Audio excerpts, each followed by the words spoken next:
Welcome to the Creative Penn podcast. I'm Joanna Penn, thriller author and creative entrepreneur, bringing you interviews, inspiration, and information on writing, publishing options, and marketing ideas for your book. You can find the episode show notes, your free author blueprint, and lots more information at thecreativepenn.com. And that's Penn with a double N. And here's the show. Hello creatives, I'm Joanna Penn, and this is episode number 657 of the podcast, and it is Sunday the 20th of November 2022 as I record this.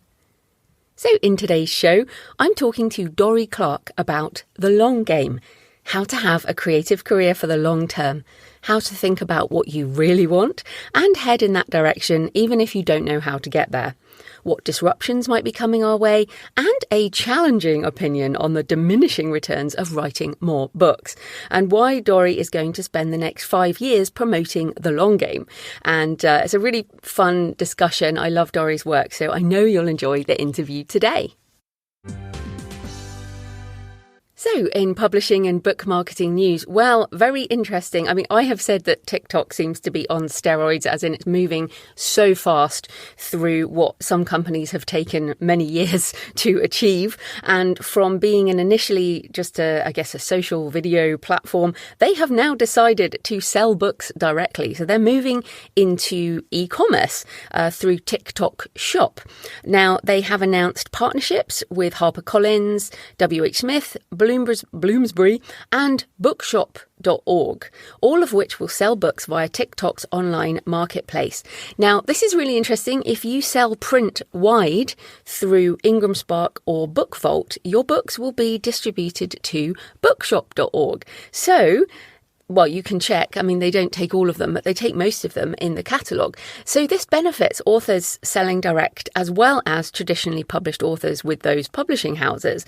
This is not a partnership with Amazon. So if your print books are only on Amazon, you will not be able to be part of this. Although I believe you can go direct to TikTok Shop. And I actually heard TikTok speak at the Wired conference a month ago. Time flies. A month ago now. And it was all about TikTok Shop and how they're basically going to become this e-commerce platform. So this is really interesting. This was reported in The Guardian. So it says any merchant signed up to TikTok Shop can advertise and sell products to users within the app. The marketplace has been gradually expanding to include fashion, consumer electronics, beauty, fresh and frozen goods, and now books. We're delighted to make it even easier for book lovers to buy the latest BookTok recommendations without ever leaving the platform, while also providing new avenues for publishers, both large and small, to reach their audiences. It does note, though, the increased commercialization of BookTok hasn't always been received positively. One user said, "While I enjoy content created by businesses, the best part about TikTok is the authentic and unpolished aspect of it. And I would hate to see it becoming overly commercialized, especially with the lack of diversity in publishing." So this is interesting in many ways. One is this direct sales approach, which makes a lot of sense because TikTok is driving so many sales. But what I guess they've decided is they don't want it driving sales on other platforms. So if you are someone who enjoys TikTok, as I have said many times, that is not me. I won't be joining TikTok for this reason. But if you are using it, then maybe start thinking about how you could have your books on bookshop.org and sell direct there. Or, of course, you can always have a call to action with your Shopify store. But I think TikTok Shop is going to, I mean, who knows where it's going to go, but they're clearly going up against even Amazon by offering from fresh and frozen goods to books and fashion and all of that kind of thing. So very interesting indeed, although of course there is still sort of moves in the US and other places to ban TikTok entirely because it's owned by Chinese companies. So, and of course the data there is probably the most important thing. But very, very interesting times with e-commerce, direct sales, more and more possibilities to sell books outside of the ecosystem that most authors and publishers have been focusing on for, a while. So, there we go. If you are using TikTok Shop as a e-commerce platform, I'd love to hear from you what happens there. If you've got a success story, that's the side of TikTok I'm interested in. Not for me, but for selling direct. So in useful stuff, just to mention my webinar with Alex Newton from Klytics. We're talking about trends for 2023. We haven't done a live webinar together for a few years now, and his research into categories, keywords and genres is really interesting, given what Rachel McLean talked about last week in terms of researching the intersection between what sells and what you love. You can join us for that webinar on Thursday, the 1st of December, 8 p.m. UK time, 3 p.m. US Eastern. Alex will go through genre trends, how to spot them, the impact of Amazon's recent category display changes, fundamentals and pitfalls of sales rank, categories and writing to market, and how the right data can save you time, money and creative energy. And help you sell more books in 2023. You can register for your free place at thecreativepenn.com/trends23. Links in the show notes. So in my personal update, I have the printed draft of Pilgrimage here on my desk. And this week, as this goes out, I will be hand editing it. And over the next couple of weeks, I'll be hand editing it and getting it to my editor on the 1st of December.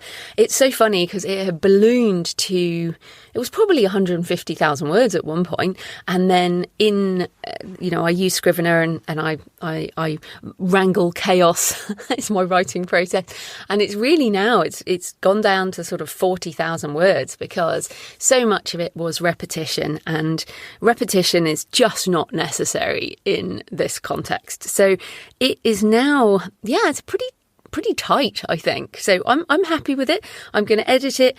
And it's funny, I know I said I didn't want to do a Kickstarter earlier this year, and I didn't, because let's face it, I was trying to launch How to Write a Novel, and I was also trying to build my Shopify store, and that was really important. It was too much to try and do a Kickstarter as well. But I think I will do one for Pilgrimage, because I also want to do one for the Shadow book next year. So, but I'm not going to try and do anything massive. I'm just going to do a basic Kickstarter to try my hand at it. I feel like it is missing in my process, but I'm also only going to do it once the book is finished and once I know the weight of the final book, so I know the shipping costs and all of that kind of thing. So I want to do a special print run for the launch, but in order to do that, I need to know how many people want to buy the book, and Kickstarter definitely does seem a good way to do that. So that's going to be my plan. I'll talk more about that once I've really written it all down, but it will probably be I'll probably be doing that in February, and once I've done all the print design and everything. I want to make this a special book because this has been the last sort of 2 years of my life. There's a lot about the midlife journey, pilgrimage as a journey, and all kinds of that. So it's a special book for me. So my plan will be to, once it goes to the editor, I'll start really planning that Kickstarter and the launch process. So it will go Kickstarter for the special editions and also the ebook and audiobook and all of that, and then it will go onto my Shopify store, and then it will go onto all the other platforms. So it will be a sort of first bite of the cherry direct, second bite of the cherry direct, third bite of the cherry everyone else. So I'm really definitely focusing 2023 is direct first all the way. So I'm also doing an online course with LSE, which is a university here in London, the London School of Economics, and it's actually on AI ethics. So I'm such a techno optimist, and I want to write another AI book next year as well, although I also want to do the Shadow book. I also got some fiction. Every year it always seems like there's more books to write, and yet never enough time. I know you know how that feels. But this AI ethics course fits into the 20% time that Dory talks about, which is we need to allow time for speculative things that we may or may not know where they lead. I want to challenge my techno-optimist perception and make sure I have a more balanced view. But as ever, ethics is all about trade-offs. And so it's a really interesting course, but I'm doing that at the same time.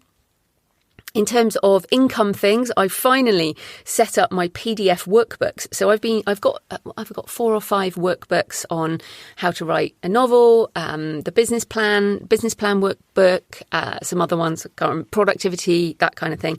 They are now available to buy in PDF workbook editions, so you can download them and print them yourself instead of only print copies. So I hadn't been selling ebook workbooks, and now I am selling them. So they're on creativepennbooks.com in the PDF workbook section, and I'll link to it in the show notes. And then you can either print them off to fill in, or you can fill them in on your tablet or your Kindle Scribe or your Remarkable or whatever you use. So yes, that is on creativepennbooks.com. Right, thanks for all your emails and tweets and comments. Thanks to Sarah, who sent a lovely smiling picture. She said, thank you for interesting, copious content. Been listening on dog walks for 3 months, and she is a farmer's wife in sunny Cheshire. It has been sunny here in the UK recently. It's very unseasonable weather right now. Matty Dalrymple said, brilliant conversation with Rachel McLean. Thank you. And of course, Matty has lots of conversations and tips over at the Indie Author Podcast, and Indie spelled INDY. Matty has lots of great stuff over there.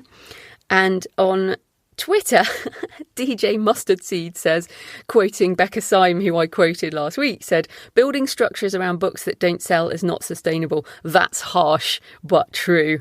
Hope my books sell. Now, we all hope our books might sell, DJ, but we need to do more than hope. Obviously, we need to put our plans in process.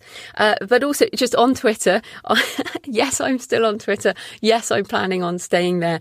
I know, talk about wrangling chaos. It definitely is that right now. But Twitter has been my primary social media platform for since 2009. So what's that, 13 years. I love the platform. I still love the platform. I think if they figure all their stuff out, it's going to be better than ever. I also, for my AI side, for my metaverse side, for crypto Twitter, for all of that, I get most of my stuff from Twitter. I get a lot of information and things that I bring to you in the futurist segments. A lot of that I find on Twitter, and I have my curated lists and all of that. So yeah, I'm still there, planning on staying there. We'll go down with the ship if it crashes and burns. And also, it's funny because I've seen other people say, oh, no, you should just move on to Mastodon or whatever. And I'm like, do you know what? If Twitter ends for me and ends for all of us, then I will not join another platform. As in, I will try and do without it.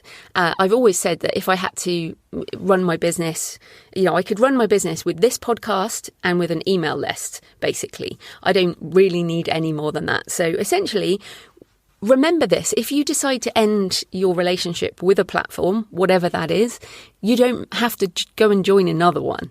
Like, you can opt to just opt out. And I feel like that's what I will do. I will, if Twitter ends, I will not go somewhere else. So interesting to consider that. But yeah, it almost frees up something, time, perhaps. Okay, so today's oh yes, sorry. Remember, you can tweet me if you're still on Twitter at The Creative Penn. Send me pictures of where you're listening, or you can email me, joanna@thecreativepenn.com. You can leave a comment on the blog or the YouTube channel. I love to hear from you. It makes this more of a conversation. But you can't TikTok me. You can't DM me on Instagram. You can't DM me on Facebook. You cannot you cannot Mastodon me, whatever you do on that platform. So yes.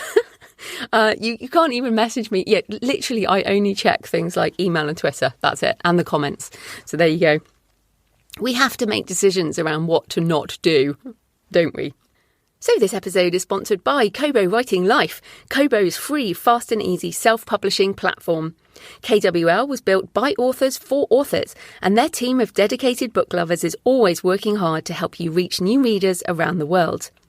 One way to reach a new audience on Kobo is through their subscription reading service, Kobo Plus. This program has been a great success and is now available to readers in Canada, Belgium, the Netherlands, Portugal, France, Italy, Australia and New Zealand. The great thing about Kobo Plus for authors is that it reaches an entirely new audience who may be trying digital reading for the first time. And Kobo Writing Life team know how important it is that authors retain control of their books. And this is the important thing, everyone. Exclusivity is not required for Kobo's subscription program. You can also choose the areas. Do you want to try out a book in Kobo Plus Canada, but not in the Netherlands? Simply select the areas you want to be included in the rights and distribution section of your book.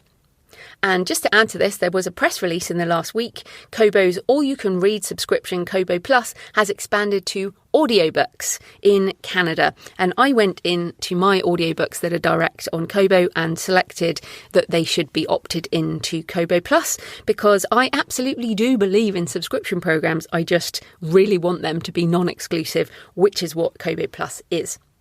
If you're choosing to publish widely as an author, Kobo encourage you to make your books available to as many readers as possible. And with Kobo Plus, it's a great way to gain and build an audience. If you have lots of books and you don't want to opt them in one by one, the KWL team can help you and bulk opt in. Email them writinglife@kobo.com.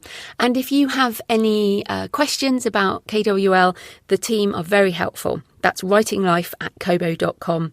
You can also check out the Kobo Writing Life podcast, available on the app you're listening to right now, and find them on social media. Create your free account today at kobo.com/writinglife. So this type of corporate sponsorship pays for the hosting, transcription and editing. But my time in creating the show is sponsored by my wonderful patrons. And I have this week sent out, or last week as this goes out, sent out the Q&A show for patrons, which is a sort of 45 minutes of answering questions on everything to do with writing craft and self-publishing and book marketing and the futurist stuff and mindset and personal questions. So you can get all the backlist if you subscribe.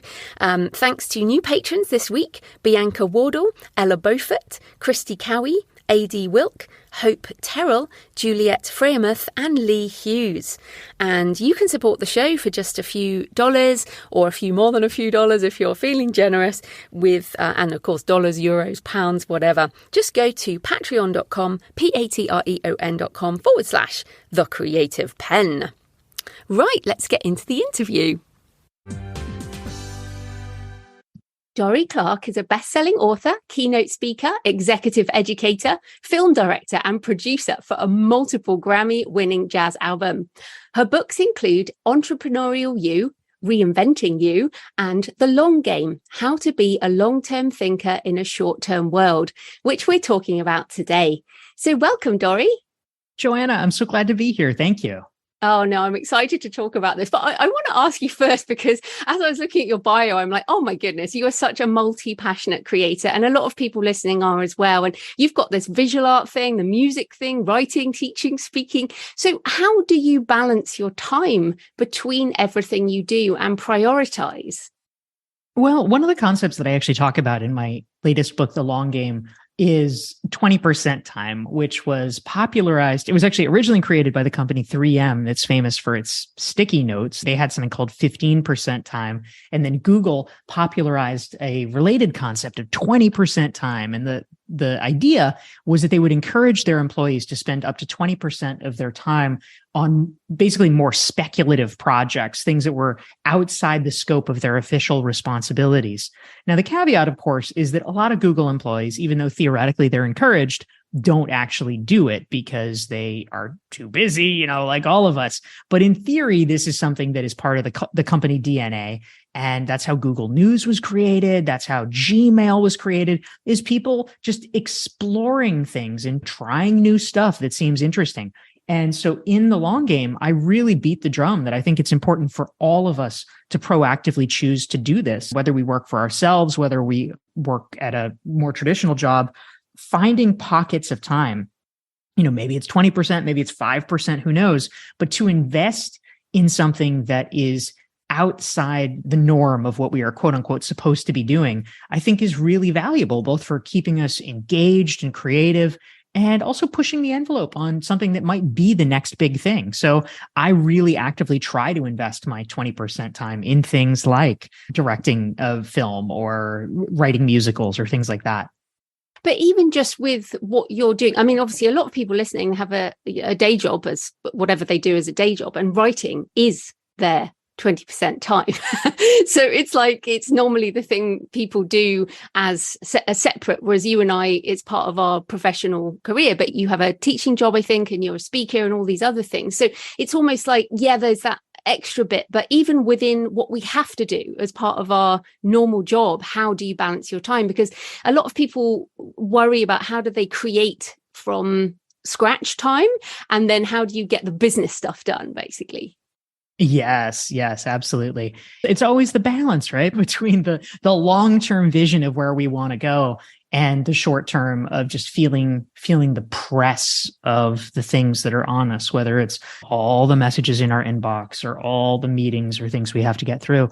And I empathize in a big way. I had 9 meetings yesterday. That is extremely suboptimal. That is not how I want my days to be, but occasionally a day ends up being that way. But I know that for me personally, I try to put safeguards around it. And I think that in a lot of ways, a problem that many of us fall into, especially if you're a person who is competent, who can get a lot of things done, you tend to want to get a lot of things done. And if there's a request, you want to say yes and do it. And so I actually have been really pretty vigilant in recent years about trying to put up guardrails. Occasionally, you might proactively decide, all right, I'm going to overrule it in this particular instance. But for instance, it might be things, and I've had variations in the past, depending on what my particular goal is, but it might be that I will not work past 7 p.m., let's say. I'm ceasing all activity just as a forcing function. And the interesting thing is that much like writing a sonnet causes you to be more creative because you want to say a certain thing and you're like, well, damn, how do I say that in iambic pentameter? If you actually have a rule for yourself, whether it's I'm not taking meetings on Friday, or I'm only going to work until 7 p.m. and not a drop later, whatever it is, it often forces you to triage in a way that can actually be helpful, I think. No, I like that. And you mentioned safeguards there and guardrails. I like that. But then another thing, you're obviously incredibly competent at everything you do too. And what I find difficult, and I think a lot of people feel difficult with their creative projects, is saying no to work after 7 p.m. is one thing. But what if you have all these ideas? How do you know what to say no to, whether it's those other people's requests for a great speaking gig or something, or your own ideas? Because if we set these guardrails, we only have the limited time to achieve these things. But how do we say no to good things? I guess that's the question. Yes. I totally hear that, because most people are smart enough. Unless they're super codependent, they're smart enough to say no to bad things, right? Yeah, exactly. But the problem comes where we are saying, where there's just like too many good things. In some ways it's a good problem to have, like, oh, too many good options, cry me a river. But the truth is we can't do them all.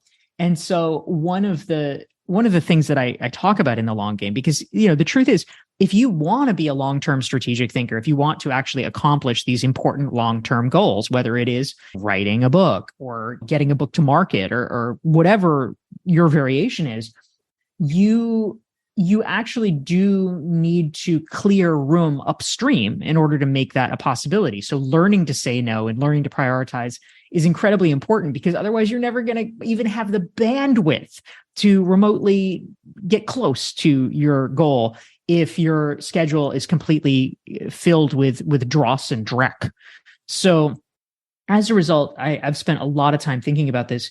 And one of the interesting frameworks that I share in the long game actually was something popularized by Derek Sivers, who's an author and an entrepreneur. And some folks may have heard of this. He talks about... He's been on the show too. Oh, I love it. Amazing. Yeah, he talks about the sort of hell yes or no paradigm. So meaning if it's not a hell yes, then you should be saying no to it. But I think that what is perhaps less explored that I think is important to tease out is that what that solves, the problem that solves, is the problem that actually bedevils most of us, which is the sort of medium good options, right? Because the trouble, again, is not saying no to bad things. It's the 6s and the 7s and maybe even the 8s on a scale of 10, where we're like, well, I don't really want to do it, but it could be good because of blah, blah, blah, or it could be good because of BC. Even this morning, I got an email first thing this morning from a friend of mine, and she's been asked to help put together a panel of speakers for a conference, and it's going to be in Nashville, which is a cool place to go. And she wants to know, would I do it? but it was going to be a pretty low fee, but I'd get to hang out with her and she was probably going to invite some of our other friends. So it's one of these things where you're like, oh, well, there's some good, there's some bad. And in the past, I probably would have erred on the side of saying yes to it. But this is very much a place where we have to revert back to like, what's our North Star here? What are we aiming at? And in my case, I really made a strong commitment that post-pandemic, once we were sort of getting a little bit more normalized, I realized that I did not want to slip back into the practices that I had done before, where I was just like wantonly traveling all the time. I realized that it had really exhausted me. And certainly I wanted to be traveling more than I was during the pandemic, which was not at all.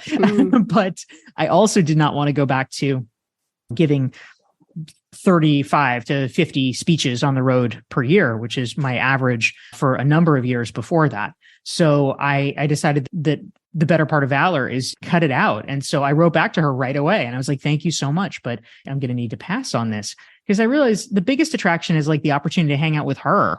And there's a lot of other ways that I could do it that didn't involve me, flying somewhere and spending a weekend for a few $1,000. Yeah, it's interesting. And I really appreciated you sharing that in the book about your burnout. I mean, you basically were having burnout from all of that and performing while sick. Very impressive, but also like, oh my goodness. But it's interesting. I mean, in the book, you talk about needing this white space to even think about the long term. And it's almost like you mentioned there, that talk, things happen that we need that short-term cash sometimes. And so we do these things. But in that white space, when you have that white space, let's think that people do, I don't know, maybe they go to a cafe or maybe they can get away from the house to have that white space. What should they be asking themselves in order to try and think about what they might want for that North Star, as you mentioned? So what are some of the practices you have around figuring out what you want? Yeah, thank you, Joanna. I'm eager to answer that, but I actually just, if you don't mind, I want to turn the question back on you for a minute, because you are someone who's really a polymath. I mean, you have this business and this podcast around helping people learn to be successful writers. You have written like a ginormous number of books yourself and in multiple genres and things like that. So I would love to just hear a little bit more about how you personally think about prioritization and fitting the different pieces together. But I'm interviewing you, Dory. But no, I mean, I do that. I have a lot of journals. I'm sitting here with about 40 journals. So I think by writing.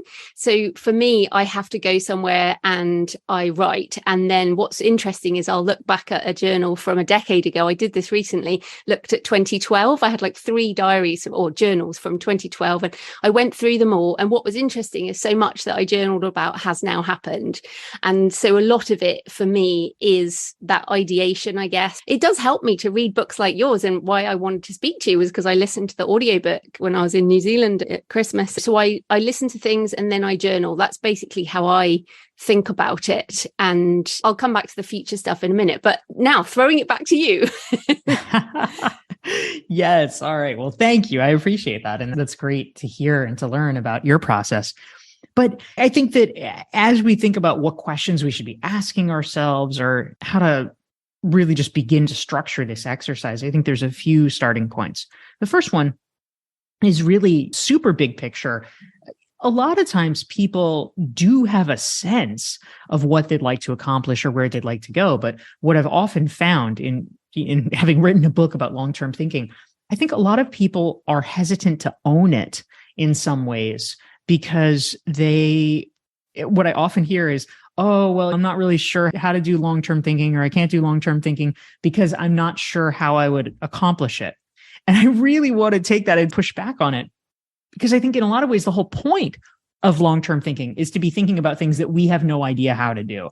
It would be so incredibly presumptuous, and I dare say just flat out incorrect, to imagine that anyone can perfectly envision over a big goal, let's say it's 20 years, 10 years, even 5 years, precisely the steps necessary to do something. I mean, the world is changing so fast. There's so many flaps of the butterfly wings or what have you. We really just can't predict.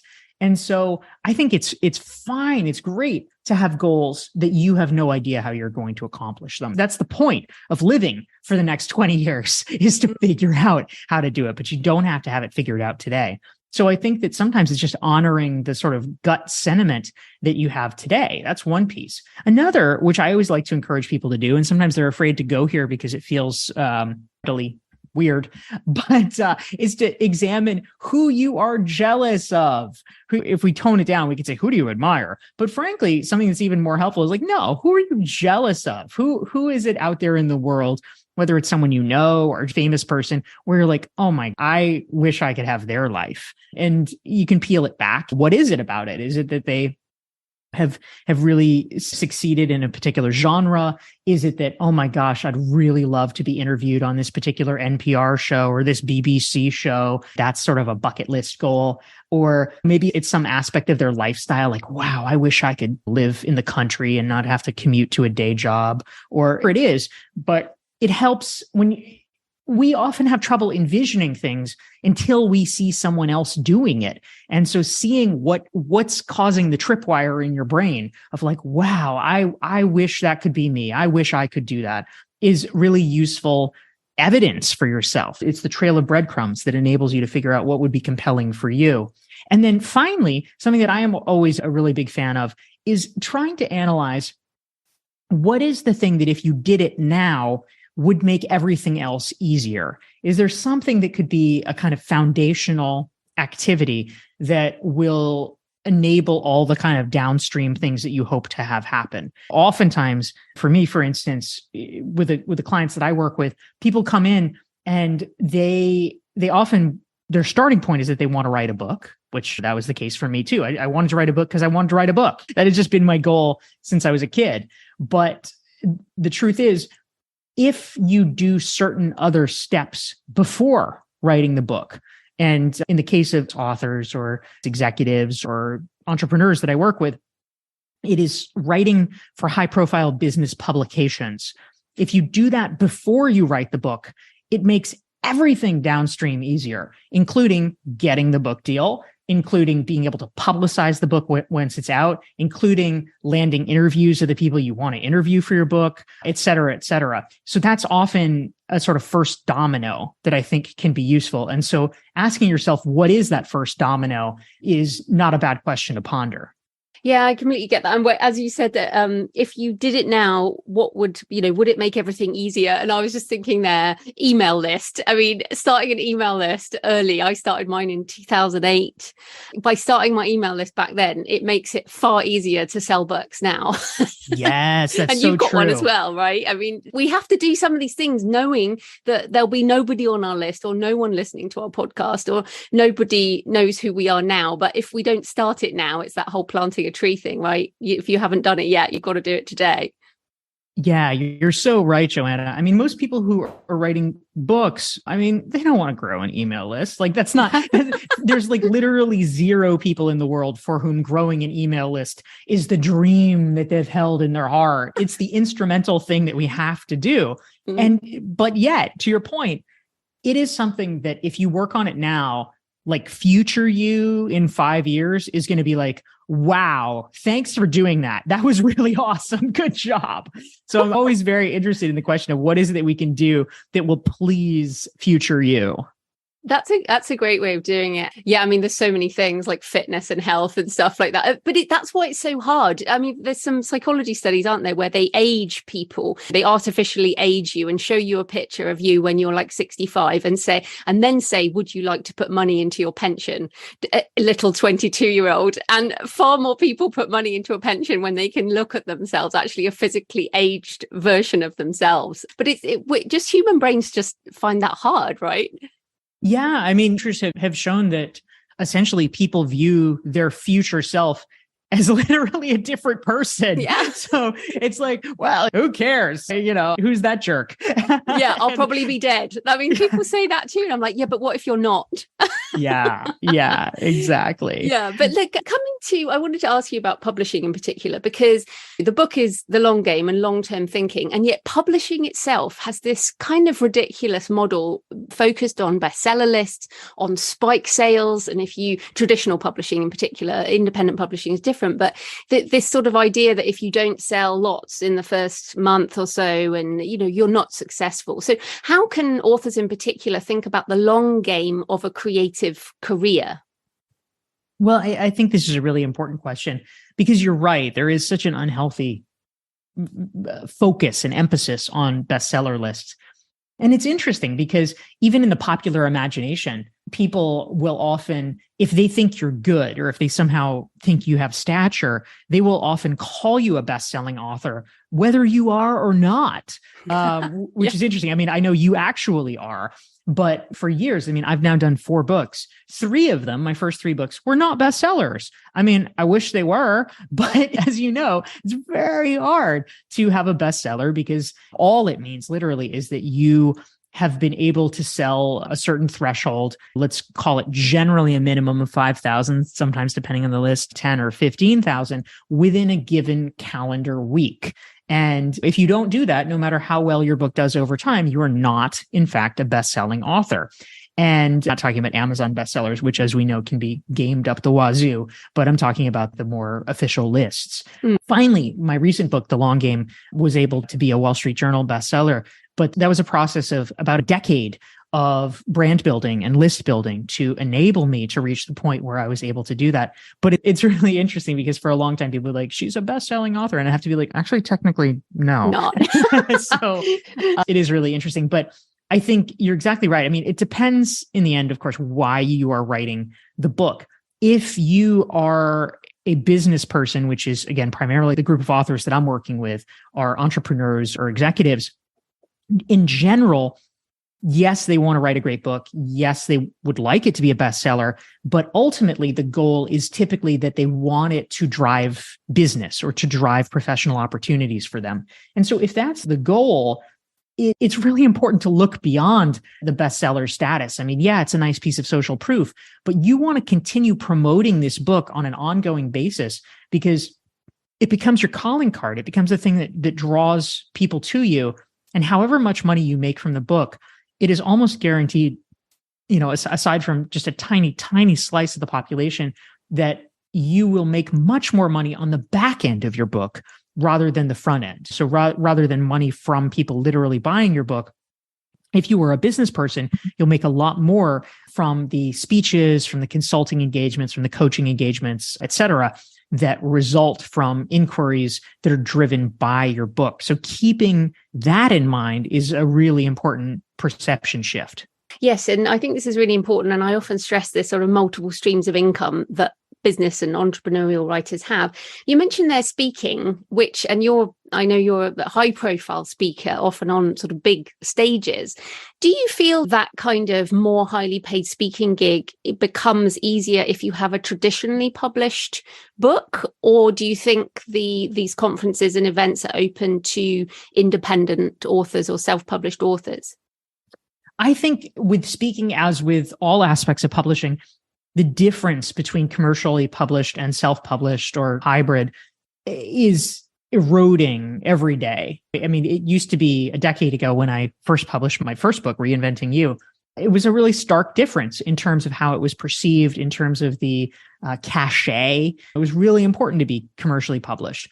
And now there are so many people who have chosen for a variety of reasons, many of which the reason is not that they couldn't cut it with a commercial publisher, which is how it used to be viewed. But instead, they're proactively making the choice to be self-published or hybrid published because they want a faster release schedule, or because they want higher royalty rates, or they have a niche audience where it's really important for them to publish a book in terms of establishing market credibility, but a mainstream publisher wouldn't be interested because they think it's too small of an audience, whatever it is. But I think that the distance has really diminished. And so, yeah, it probably is still a little helpful to have a commercially published book when it comes to speaking. But I think that the distinction is much less.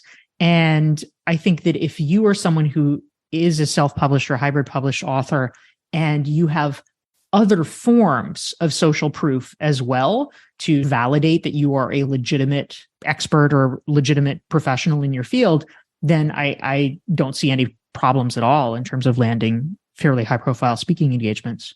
Yeah, I was at a Wired conference the other week, and every speaker had a book, and every book was traditionally published, which I kind of find hilarious because Wired is so much supposed to be a future focused publication, but they're actually traditional publishing. Yeah, So that's funny. yeah, it is. It's really funny. But I also wanted to ask you, because you do write quite a bit in the book about your own book process and getting published and some of those challenges. And obviously, again, you have lots of ideas. How do you decide on a nonfiction topic to write about, in terms of tips for people listening who either want a traditional publishing deal or they want to focus the book more as like a business card or as the beginning of an entrepreneurial thing? Like, how do you decide what book you're going to write, or is it just what you feel like writing? Well, I'll answer the question two ways.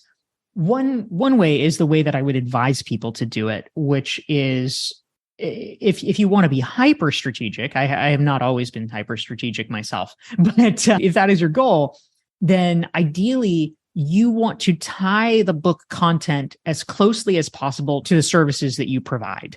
So the ideal thing, which of course does not always happen, but in our dream world, it is you write a book, somebody reads the book, they say, my God, this is exactly what I need. I need to reach out right this minute and hire this person to do this thing for me that she has written about. And so if you can kind of create that, where the book touches on the themes where you help people and the thing you're talking about is exactly what you do, then, that's the best pathway. It's just kind of 300 pages of indoctrinating somebody into trusting you and recognizing that whatever service you're providing is exactly what they need. So that's a great way to think about it. If you're somebody who, for instance, runs a consultancy or something like that, what I have personally done is a little bit different, but I think still interesting and valuable, although perhaps less immediately remunerative, which is that I wrote books that were the things that I wanted to learn about. So I used it as kind of a learning and research project. Specifically, I'm talking about my book, Stand Out and Entrepreneurial You. Reinventing You was a book that I wrote because I had written a blog post for Harvard Business Review about it. And essentially, that was the post that caught on, and there just opened up an opportunity for me, and I seized it. So I was happy to write a book about it, but I didn't really need to write a book about it. Stand Out was a book about me trying to understand how someone becomes a thought leader in their industry, because that was what I was attempting to do. And I wanted to have an excuse to interview a lot of really smart people about their journey. And then Entrepreneurial You is a book that I wrote, again, for my own knowledge and benefit, because I wanted to answer the question, how do you monetize thought leadership? Once you've gained a certain level of respect in an industry, what can you do to create multiple revenue streams and really be able to leverage the value of the brand that you've created? So I wrote Entrepreneurial You to answer that question and to have the opportunity to connect with a lot of smart people on that. And then the long game was a little bit different. It was not so much that I wanted to learn something per se, but it was something that I was rolling around in my head, and it was a philosophical question that I wanted to ponder and I thought might be helpful to other people. Yeah, I write because I want to either learn something entirely or just codify what I've learned about something. So like I was getting loads of questions about podcasting a few years ago and audiobooks. So I wrote a book on audiobooks and podcasting so that it answered all the questions. But I'm like you too, it's kind of curiosity driven. But I did want to come to a question that's in the book, and I'm pretty obsessed with the future of creativity. So this question in the book has really resonated with me, which is, what are my hypotheses, or what are your hypotheses about the future, and how do they inform my actions today? So I wondered about what are some of yours. So given that we're thinking about the long game, and you mentioned before how fast things are changing, so what are some of your hypotheses and how are you changing your actions? Well, I'll start by answering the question actually with a past hypothesis of mine that relates to publishing. So about a decade ago, when I was getting started, I landed my contract for my first book in 2011. I had a hypothesis that the commercial book publishing industry was going to completely collapse within a decade. And so I recognized that at that time, as we were discussing, there was still a branding value to having a commercially published book. And I thought, okay, if I've got this contract now and I'm able to leverage the value of a mainstream publisher, I need to take advantage of that, because eventually that's no longer going to be an advantage. And I think that's largely playing out, although it's not that publishing has collapsed per se, but I think it is true that the difference between hybrid and traditional, just most people don't care. They don't know. They don't even see it, So I decided as a result of that hypothesis that I was going to write as many books as I could, as quickly as I could, in order to take advantage of that toehold that I had achieved before it collapsed. And so as a result, I really went on a writing spree, and I published 3 books within basically a 4-year period. 2013 was Reinventing You, 2015 was Stand Out, 2017 was Entrepreneurial You. And I then slowed down the pace. And so 4 years later, 2021, I wrote The Long Game. My plan for myself, my strategy has now changed, is I am intending to promote The Long Game for 5 years. So I have vowed not to come out with another business book until at least 2026, because I really want to be riding this wave. But my actions were very deliberately based around a hypothesis that it was important for me to leverage the advantage that I had managed to attain in breaking in with a commercial publisher and just creating as much IP as I could as quickly as I could. Now I feel like 4 books in, it's a little bit like diminishing returns. Like I don't need to be pumping things out the same way anymore. But I do think it was actually pretty helpful to me early in my career to just create a lot of stuff so that I had a lot of stuff to talk about. Mm. And then, okay, so looking ahead, for example, I know the metaverse can be a dirty word for some people, but as a speaker, I find it very interesting. I mean, we've all been doing, after we finish recording, you do these LinkedIn live things, and like, we're all used to doing online presentations and stuff, but let's face it, they're a bit crap. But yeah, doing the other thing, the going and speaking in a stadium or whatever, a theatre is tiring and all this. So virtual reality to me seems like it may well have a really good application for speaking, education, learning, that kind of thing. And it probably is a decade off, right? So what are your thoughts on how you might adapt to these coming changes? The thing, Joanna, that really has been fascinating me lately is less so the metaverse. I mean, I agree with you, and I agree with Mark Zuckerberg that eventually it's going to be a thing, but quite clearly it's not a thing this minute. So I think it's probably not going to be a thing next year either. It is a long-term play. But AI is really interesting to me, in particular GPT-3 and Dolly as well, which is the we've done shows on both of those things, so yeah, people know what they are. Yeah, I'm glad you're interested in those. Yeah, amazing stuff, right?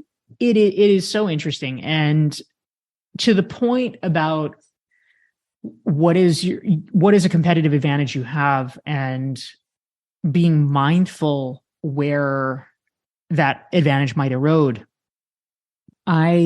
Something that I think is both interesting and concerning is that AI is basically now it pretty well can, and I mean, give it another year or two, and I think it really, really can write all the articles for us. It used to be a few years ago, it was like, oh, AI is taking the job of like a reporter because it could take scoreboard statistics from like a baseball game and write up an article based on the data of like what happened in the baseball game. Okay, great. That's easy. But now you can basically say, hey, GPT-3, can you write a blog post in the voice of Joanna Penn talking about the 5 top mistakes that rookie writers make? And it will do it better than you. Oh, yeah. Absolutely. And also you're the same. Both of us have put out a lot of content over more than a decade. So you probably could just write in our voices. Yeah, 100%. And so on one hand, I feel like there is an advantage in the sense that I, quote unquote, could create a lot more content because I've done this sort of groundwork of putting my voice out there. GPT-3 can kind of take it and run with it and create something that is mine. I say in air quotes, but it's not really mine because like anybody can create that.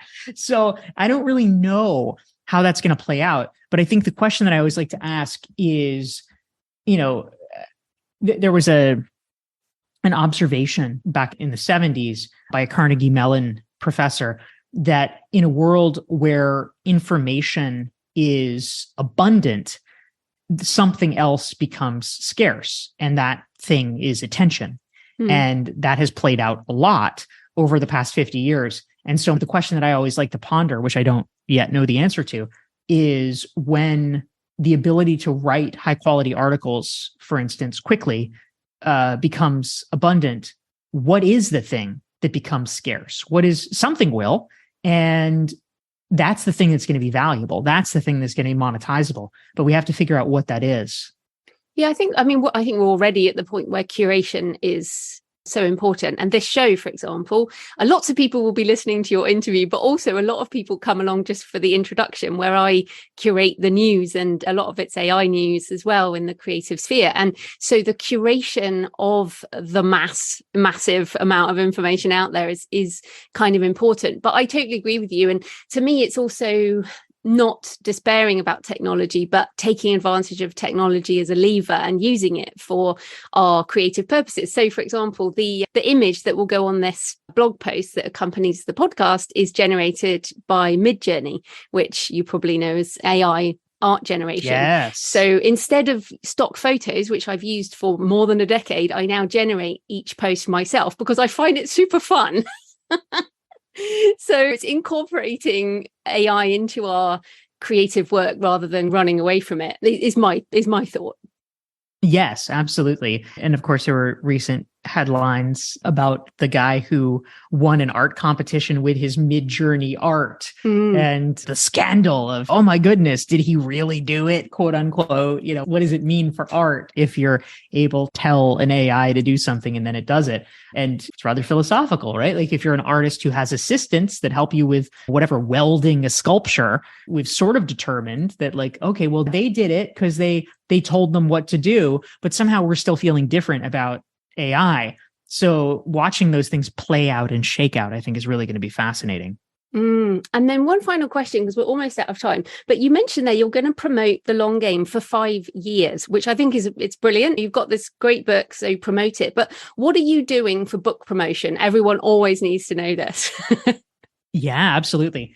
Well, certainly around the launch, I mean, I did do all the maniacal things that one does. 1 million podcasts. In my case, for the last 3 books that I've done, I've managed to do about 160 podcasts a piece for each of the 3 launches. So I've done over the past, I'm going to call it about 8 years, over 700 podcasts. So there's a lot of them. But a mistake I think that I made was that in past launches, I became so burned out from doing 160, as you can imagine. I mean, like yap, yap, yap. Like you think you're the most boring person in the world after that. And it's like, no more, I can't take it. So after those launches, I just like stopped for like a year. I'm just like, no, I'm done. I can't do any podcasts. But what I've decided to do is, you have to keep fanning the flame. So one thing that I am doing is I have committed to do 2 podcasts per week, basically over the 5-year period, which I think is a reasonable pace that I can maintain without making myself insane. And so continuing that, but also just being mindful instead of like rushing to write the next book or rushing to the next thing. It's continuing to do things like write articles and try to place them in high profile publications that deal with the themes in the long game around long-term thinking and strategic thinking and things like that.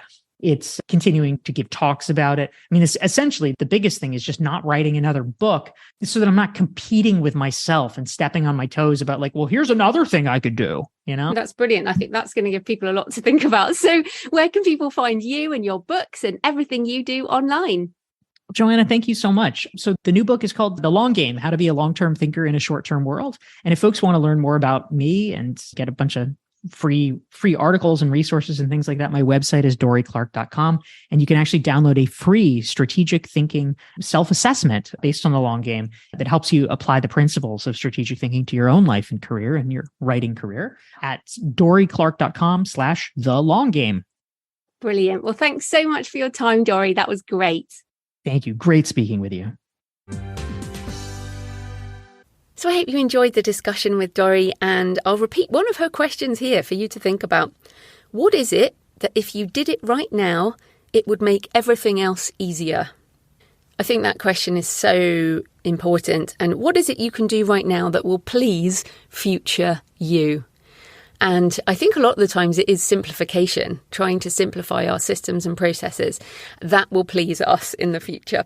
So I highly recommend The Long Game. I have it in audiobook and also in print format. And it's one of those books that's worth listening to kind of periodically. I'll probably listen to it again over the holiday season because it's good to focus on these things, as we go into the new year. So next week, back on Craft, I'm talking to John Truby about his new book, The Anatomy of Genre, which is really excellent. I got an advance copy and then also pre-ordered it in a hardback as it is a treasure trove of story help. Many of you will have John's Anatomy of Story, but personally, I think Anatomy of Genre is far more helpful because it's specific for each genre with loads of examples. So I love the book. I think it's brilliant and love talking to John. So that will be coming next week. Happy writing, and I'll see you next time. Thanks for listening today. I hope you found it helpful. You might also like the backlist episodes and show notes available at thecreativeprenn.com/podcast. You can also get your free author blueprint at thecreativeprenn.com/blueprint. If you'd like to connect, you can tweet me at The Creative Penn or find me on Facebook at The Creative Penn. See you next time.